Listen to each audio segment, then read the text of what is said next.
রাতে জলপাইগুড়িতে ফের কয়েকটি ছিনতাইয়ের ঘটনা। রাতে মাসকলাই বাড়ি অরবিন্দনগর ও 4 নম্বর ঘুমটির সংলগ্ন শনি মন্দির সংলগ্ন এলাকায় ছিনতাইয়ের ঘটনা। অরবিন্দনগরের রাস্তায় পাইচারি করছিলেন গৃহবধূ শুক্লা নাগ। এক বেকারির সামনে হঠাৎ বাইকে করে দুজন এসে তার গলা থেকে হার ছিনিয়ে নিয়ে পালায়। এই ঘটনার কিছু সময় পরেই দ্বিতীয় ঘটনাটি ঘটে। কাজ সেরে নিজের বিবেকানন্দ পাড়ার বাড়ি ফিরছিলেন বর্ষিয়ান পূর্ণিমা সিনহা। তার গলা থেকেও হার ছিনিয়ে নিয়ে বাইকে পালায় দুই দুষ্কৃতী।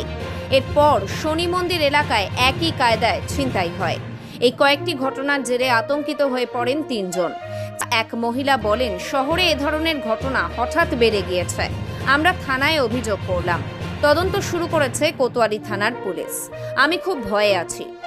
আবার জলপাইগুড়ি শহরে ফের শুরু হয়েছে ছিনতাইয়ের ঘটনা, কি বলবেন? আপনার এলাকা আজকে হলো। হ্যাঁ, তো প্রথমে যে কেরানি পাড়া হলো জলপাইগুড়ির বিভিন্ন জায়গায়, এটা আগে শুরু হয়েছিল, মাঝে বন্ধ হয়ে গেছিলো, আবার নতুন করে শুরু হচ্ছে।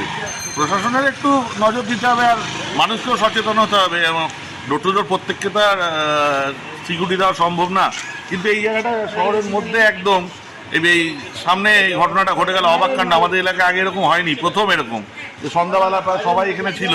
এর আগেও একটা আপনাদের কয়েক বছর আগে আগে আমাদের এখানে ঘুরেছিল। তারপরে এই এলাকার ছেলেরা বা এলাকাবাসী সজাগ ছিল সবাই, যেরকম যে হলে যাতে ধরা যায় এরকম একটা ভাব পেতে আমরা অনেকবার। কিন্তু অনেক দিন হয়ে গেলে যা সবাই সবার নিজের কাছে ব্যস্ত হয়ে যায়, আর খুব একটা নজর থাকে না, সেই সুযোগই নেয় এরা।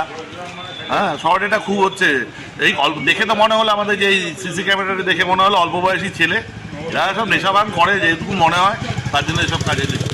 তবে ভদ্রমহিলার ক্ষতি হয়ে গেল, গরিব মানুষ এটা শোনাচ্ছেন, আজকের বাজারে অনেক মূল্য।